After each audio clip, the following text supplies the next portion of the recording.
I'm at Tyndale University College at the Ravi Zacharias Summer School, and I'm so thrilled to have Ravi Zacharias himself with me today. Welcome, Ravi. Thank you, Kerry. Good to be with you. It is great to be with you, and I think like many people, I've heard a lot of your addresses, read some of your books, and apologetics and evangelism is such a big subject. And I think for a lot of us, we think, I have to have all this knowledge, and I don't think I'll ever measure up, and I won't be able to defend my faith. But where I want to start today is one of the things I've seen you do incredibly well is in your stories when you're speaking and in your writing, you often talk about conversations you have with people. And one of the things I've seen is that often, when you're walking out to your car one night after a talk, when people start asking you questions, you'll ask them questions back. And you'll ask people of different religions questions back. So you answer a question with a question. Is that something you do regularly? And tell me why you do it. Yes, I do. And going back to your preamble, Kerry, in terms of the intimidation of knowledge and all of that, A.W. Tozer, when he came to the church here in Toronto, it was interesting. His assistant used to be my first boss when I went into ministry, Bill Newell. Really? And Bill Newell told me when he was sitting next to A.W. Tozer with a high, sophisticated group of people that were there at the welcoming dinner, said he looked around and he looked at Dr. Tozer and he said, Dr. Tozer, I really feel out of place here with all these highly qualified people. And he said, Tozer leaned over and said, Bill, we're all ignorant, only in different subjects. And I think that's the reality. We can't all be specialists, but we need to know where to go to search for answers, especially if somebody is asking us those hard questions. Now, as to the main part of your question, questioning the questioner, I didn't come up with this on my own. I looked at how Jesus was dealing with the subject. Whenever anybody asked him a question, good master, what should I do to attain eternal life? Now, you and I typically would say, wow, this is the question I've been waiting for from you for so long. Let's sit down and in 5 minutes we draw some pictures and ask him which picture identifies his life and what the answer is. Jesus looked at him and said, why do you call me good? There's none good but God. And what Jesus is really doing is opening up this man within his assumptions and determining the entry point of the discussion. Those are two very critical facts in dialogue. You've got to open the person up within their own assumptions. That's why even C.S. Lewis talked about the fact that nothing is so self-defeating as a question that has not been thought through before it has been fully posed. So what Jesus is saying to this man is, are you calling me God? Or are you saying it's possible to be good without God? And if you're calling me God, are you going to listen to my answer? And if you're saying it's possible to be good without God, where did you arrive at that from? So it brings the point of the questioner very quickly into focus in what they assume. So when people talk to me, for example, they say, what's wrong with such and such? I'll say, it'll really help me if you can first tell me, is anything wrong with anything? Is there a moral wrongness to anything in your life? That then allows me to understand where they are coming from, how they make their judgments, and whether they are willing to give that prerogative to the other person as well. That's the important thing. So yes, questioning the questioner, that's the first reason. But there's a second reason to this, Gary, and that is behind every question is a questioner. If a person is raising the problem of pain and evil, and I learned this early in the ministry, I can still remember it vividly. I was in Birmingham, Alabama. It was the late 70s. I just started out, and there was a couple that I was talking to, and they were raising the question of the problem of pain and suffering. I was about to go into my answer when I noticed in the pew behind them was their baby. And one look at that child and I knew there were serious deformities in that birth. It suddenly gave me pause that I better recognize this question is not just a philosophical one, it's a felt need. So both in terms of the existential reality and in terms of the assumptions, it's important to question the questioner. That there's always a reason for the question. And I think often in apologetics, we would tend to think it's academic, like the problem of suffering. Well, you're asking me the theodicy. Nobody's been able to solve that in 2,000 years. How am I going to solve it? But really, the question might be, why did this happen to my baby? Yeah, that exactly. And how do I cope with this? What possible answer could God have for me in the midst of all of this? And I always look at Mary herself standing in front of the cross, watching Jesus being crucified. I think it was Jeremiah Denton, one of the former senators in the United States, saying her face showed grief but not despair. And even though she had questions, she had faith to spare. And he goes on in that poetry to raise the struggle of what must have been going on in her heart. I think of the verse that Simeon gave to her when the baby was to be born, "Woman, a sword is going to pierce through your heart." And I wonder if that came back. So in the thick of pain and suffering, even if you know there is one who has the answer, it still is a journey, one step at a time, before you look at it from the other side of reality. So I think one of the things so many of us, myself included, appreciate about your ministry is incredibly well thought out arguments. I mean, that sometimes take really years to refine. But for the average Christian who's sitting there going, I've read one or two books, I've listened to a couple of podcasts, how can questions be a gateway into a conversation with their friends? Where would they start? One of the great unfortunate realities of my own journey in faith is people think of me as an intellectual. I'm really not. Okay. I really am not, Kerry. I wish I were. It would be nice to hide behind some sophisticated degrees and so on. I just ask a lot of questions myself. And when you're reading heavily, you are listening to other responses to the same issues. And like G.K. Chesterton, I would say, you become a polyglot. You're able to take different people's perspectives and put it together into a composite. And ultimately, I'm convinced that answers are not just theoretical. Answers are also relational. Let me give you an example. A little baby, or say a 1-year-old, going into a doctor's office and is in the arms of his mother, and says, my mother wouldn't take me anywhere to inflict any pain, so I don't know where this place is, but I'm going to go. Then all of a sudden he sees this big needle coming and he's going to get jabbed. What is his answer at that point? His answer is, I have no clue why this is being done to me. All I know is I'm with my mother. And even when she takes him back again, he's going to be even more mystified. It takes many, many years, and he says, now I have the answer to this. A lot of our answers actually are born out of a relationship before they become propositional answers.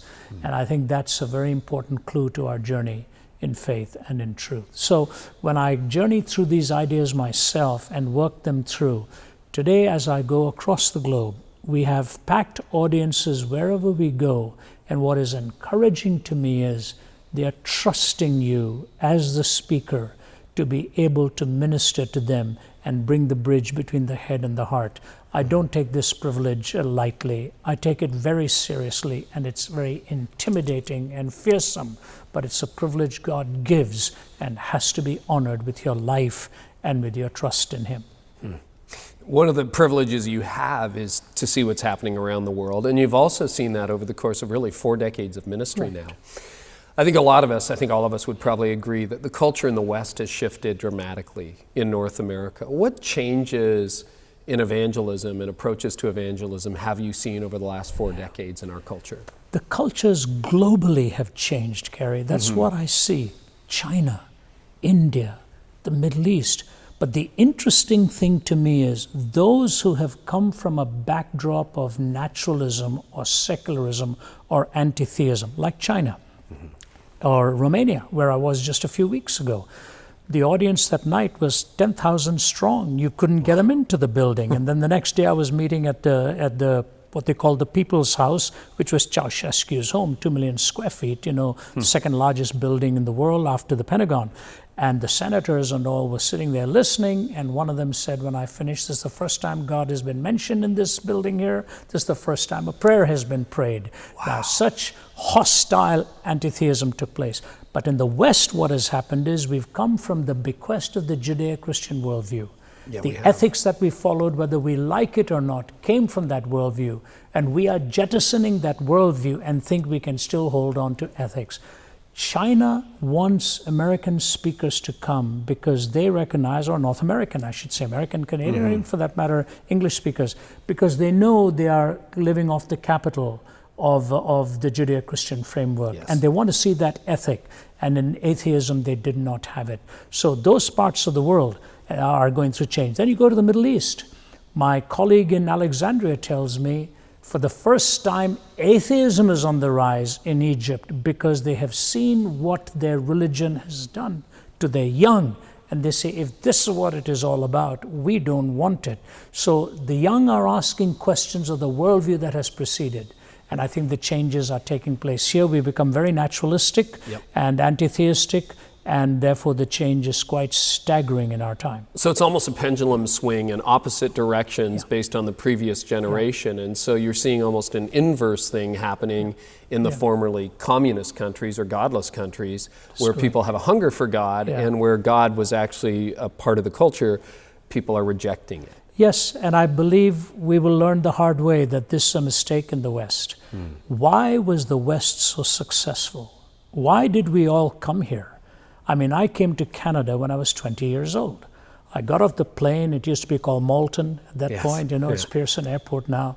Rented a room near Eglinton and Yonge, paid $8 a week.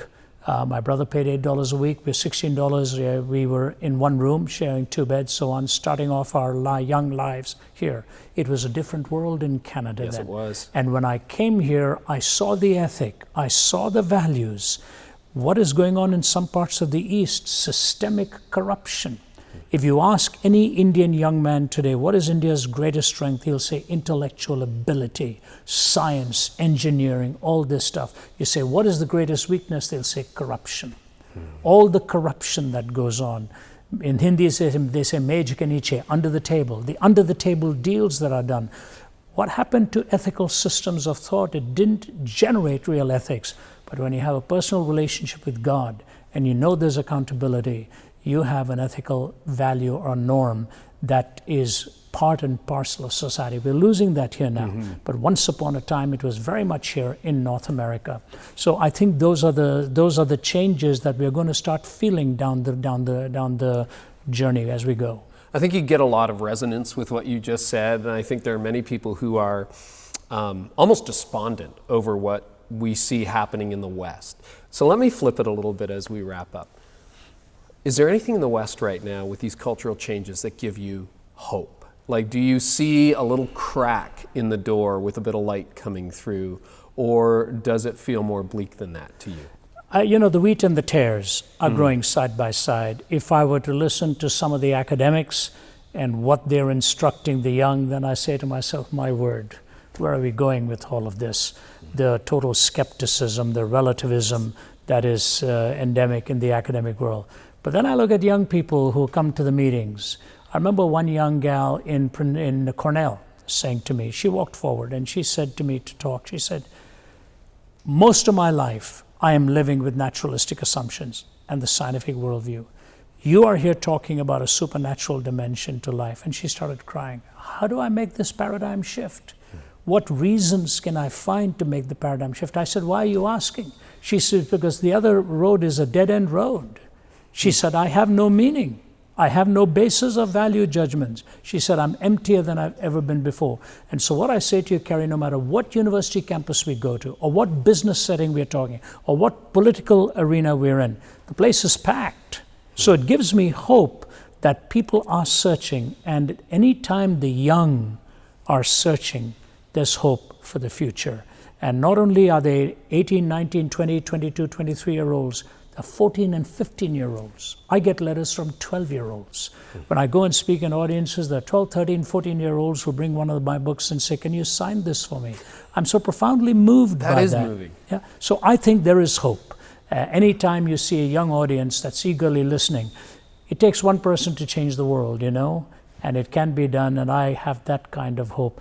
After all, when we believe in God and know the gospel story, how can we be hopeless? We know God is sovereign. He's not caught by surprise. And He is the one who moves the heart of a king. And I believe in time things will change. Right now, it looks pretty bleak. I want to tackle one or two of the difficult problems today, the ones that even for me as a preacher, you come back to and you preach on the problem of evil, and you've given it your best shot for 40 minutes, and people line up and go, so how do you respond to a God who allows evil? And you're kind of like, I just spent 40 minutes on that. But that's you're writing about that again now, and the whole problem of suffering and that evil. has happened, you know. In fact, I was doing that in Washington some time ago, and when I finished, somebody raised the question, and a friend of mine came to me and said, were they listening to what you said? You know, but let me give a personal word. Please do. It's a real delight and honor to be in Toronto, and this is my alma mater. You know, I graduated out of Tyndale during the time of Alexander the Great. It goes back a long way in the 70s, but it's just wonderful to be here. I met my wife in Toronto. She's Canadian and so on. So there were a lot of nostalgia here. On the problem of evil, problem of suffering. In my latest book, which I have co-authored with my colleague from Oxford, Vince Vitale, it's called Why Suffering. We interchange on chapters, and he has some brilliant perspectives. His PhD work at Oxford University was on this theme. But in my opening chapter, I present what they call the trilemma. A secular philosopher describes it this way. So the Christians believe God is all-powerful. Yes. The Christians believe God is all-loving. The Christians know there is suffering. This is a trilemma because it is incongruous. How can an all-powerful and an all-loving God sit back and watch such evil and suffering going on? So he calls it a trilemma. Or sometimes they call it the evidential argument against the existence of God, that this is evidence for non-theism or atheism. Right. I respond very quickly by saying, why is it a trilemma? Why is it not a quadlemma or a quadrilemma or a quintilemma? Because it's also true that God is all-wise. We don't end our theology with God is all-powerful, all-loving, and evil exists. We also believe God is all-wise. And we further believe that God is eternal. You bring just those two elements into the equation, and it changes the paradigm. If God is all-wise, as you and I have talked before and talked about a baby going in to get an injection and so on, the baby knows that the mother is all-knowing over against what the baby faces. We know God is all-knowing. And then you take the issue of time. What happens over a period of time? Let me give you a quick example of this. When I was growing up in India, I was a constant failure, repeated failure, because I never applied myself. And then all of a sudden I passed in very high honors and the ability to join the Indian Air Force. Out of 300, they were going to select 10. I came in at number 3 on all of the theoretical and physical endurance tests, okay? I was an athlete and so on. So I phoned home and told my dad and mom, I'm in. I'm number 3. The only thing left is a psychological test tomorrow, and then I'll be coming back by train overnight, looking forward to being back home. I was so excited. So I sit down in front of this Churchillian-looking wing commander, and he stares at me across the table, and he's asking me a few questions, and then he leans over, and in Hindi he says, Beta. Beta means son. He said, Beta,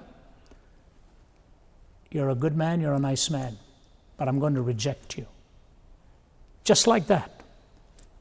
And I visibly felt my body start to tremble. I said, you are rejecting me. He said, yes. I said, can I ask you, sir, why?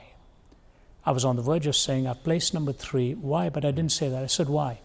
He said, this job is about killing, and psychologically you are not equipped to kill. And jokingly, I always say, for a moment, I almost wished I could have proved him wrong right then and there. In that moment. Better part of wisdom is a big guy. I knew I'd come out second best in that too. I went back by train that night, came back the next morning. My friends and family are waiting at the station in Delhi with garlands and flowers to congratulate me. They didn't know what had happened. Man. Now, it was a few months after that, the opportunity came to migrate to Canada. Roland Michener, who one time became the Governor General in Canada, prior to that was the ambassador from Canada to India, was a friend of my dad's, and opened the door for us to come here, and we came here. You know what, Kerry? If I'd been accepted into the Indian Air Force, I was committing for about 20 years. I would never have come here. Never would have had the time to sense the call for God into ministry. Never would have seen the life that God has now given to me to be a persuader and help people understand the beauty of the gospel message. That door was slammed. It took years to find out why that door was slammed. And now you say, thank God that door was slammed. Absolutely. But so is part of that then, Ravi, this idea that we just assume when things don't work out our way that God isn't good? Is that part of the equation? It's a convergence of spokes into a hub. So let me put it this way. Even to raise the question of evil and suffering assumes there is good. Mm-hmm. If you assume there is good, you assume a moral law. If you assume a moral law, you must assume a moral lawgiver. But that's whom they're trying to disprove and not prove. Because if there's no moral lawgiver, there's no such thing as good. If there's no good, there's no such thing as evil. If there's no such thing as evil, what happens to the question? The question disappears without the reality of God. So logically, too, we must have to struggle with the question. Now, somebody might say to me, why do we need a moral lawgiver in order to have a moral law? That was my next question, because didn't Kant try to prove that with the universal maxim? Exactly, he did. And Iris Murdoch of Oxford University, in her book, The Sovereignty of Good, has a tremendous comment on that when she said Kant has this ability to think that we can somehow turn away from Jesus himself and find what is good. She said Kant didn't come up with that. There was an incarnation of that long before. His name is Lucifer. This is a philosopher at Oxford saying this. Now, here's the answer to Kant. Yes. No, because every time the question of suffering is raised, it is either raised by a person or about a person, which means the question assumes intrinsic worth for personhood. That would be true. Yeah. And you cannot assume that without a theistic framework. That's why Kant also, in a sense, he was a churchman, he was not an anti-theist, he was not an atheist, he just believed that ethics, practical... Maybe we could find ethics apart from God. That's right. Right? Which was sort of his life quest. So the way I hear that popularly expressed, though, because this is a fascinating conversation, and one that I think almost everybody has at some level or another, is, well, I don't need God to become a good person. I mean, I just agree that you shouldn't kill people, you should probably be a good friend, generally you shouldn't lie. I mean, I hear that not quite every day, but almost every day. I don't really need a God for that, and if we all just did that, the world would be a better place. Yeah, theoretically that is true, but the answers of goodness then come from self-referencing judgment. I determine what is good. I decide what is good. Am I willing to give that prerogative to my neighbor too? Am I willing to give that prerogative to the person who stands in front of a television camera and lops off another person's head, supposedly doing good? How do we arrive at an objective standard if I am only going to do it apart from a transcendent objective worldview? So that's an immediate problem, but there's a greater problem than that. This is true only of the Christian faith, Kerry, and if the listener is hearing me, I want to say this very clearly. In every other worldview, you find a way of being good and find a way of not being bad. But in the Christian message, the reality is this: Jesus Christ didn't come into this world to make bad people good. He came into this world to make dead people live. Yes. That's the reality. It is not that we will be good and therefore we will see God. It is the fact that I cannot ultimately attain salvation by lifting myself up by my own ethical bootstraps. Every other worldview is good versus bad. If you ask a Hindu, for example, he'll say my karma. If you ask a Muslim, my good deeds have to outweigh my bad deeds. You come to the message of Jesus Christ, and it is grace and mercy and forgiveness. That's why even in the Old Testament, you don't get the 10 Commandments until you first get redemption.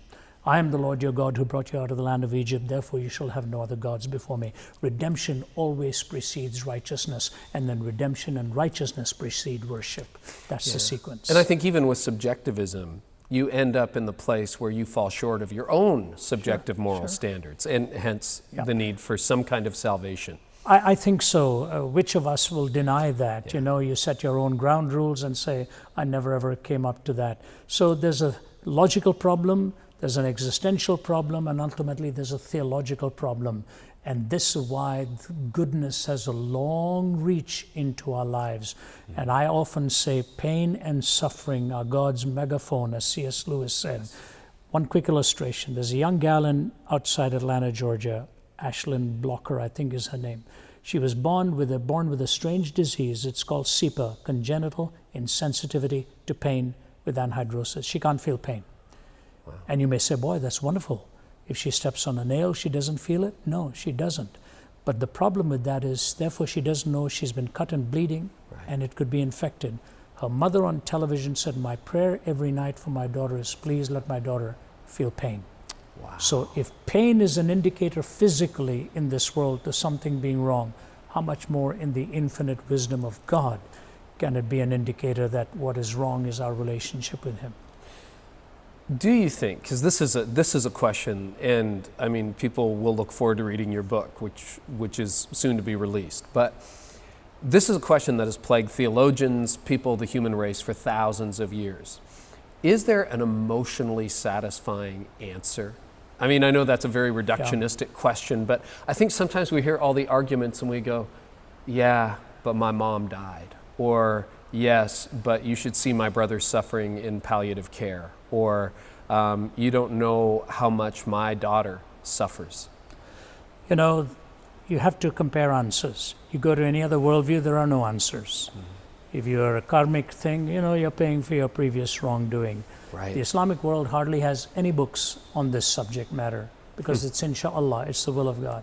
It's only in the Christian worldview where you have hymn writers, where you have poets, where you have expositions on this theme, where you have Jeremiah crying out, or you have Hosea crying out, wanting to know why they are suffering, why this pain, why this struggle, and so on.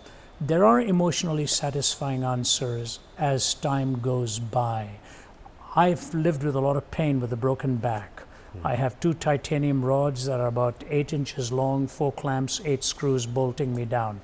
I injured my back very badly. There were times I'd be sitting in the front seat of the car pulling over my head on my steering wheel and crying. The pain was so intense. And you know what I've found? How much it has taught me to depend on Him every day to sustain me. There are 2 things I need with this lifestyle: a strong back and strong vocal cords, and I have neither. And God has shown me that in my weakness has manifested His strength, and how His healing hand even came through on my back after years and years of suffering. There is an emotional satisfaction when I know that there is a cross, there is a hill called Calvary, there is a suffering Savior, there is a relationship where He gives me comfort. As Annie Johnston Flint said, He giveth more grace when the burdens grow greater. He sendeth more strength when the labors increase. He added affliction, He addeth His mercy.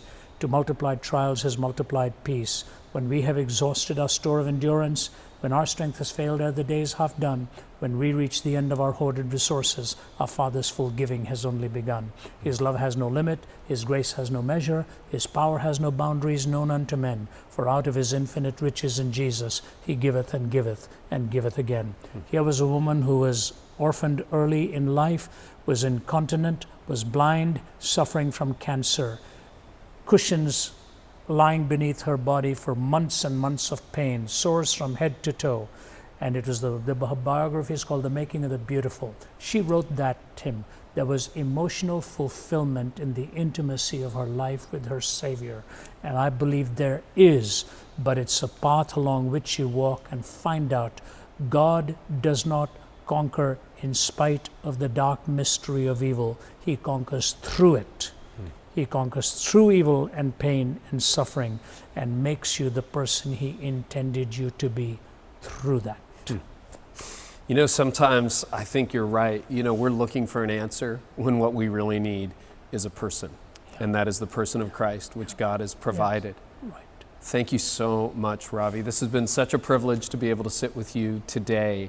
And I think you've probably spoken to a lot of people's hearts. And I can imagine there's quite a few of us who are suffering right now. And you might be suffering at this point, going, I was looking for an answer, but really what I need and what I have is a Heavenly Father who knows and who suffered Himself in Jesus. And you know, I think one of the things that we also have is the gift of Christian community, which I know you are such an active part of and a leader of, and you're not alone. And so we actually have people who would love to pray with you today. And if you would like to simply give this number a call, there will be people who will pray with you through your pain, who will cry with you through your pain, and who will encourage you through your pain, because Christ hasn't left us alone. So why don't you call that number right now if that's you? And Ravi, thank you so much. Thank you very much. We'll be right back.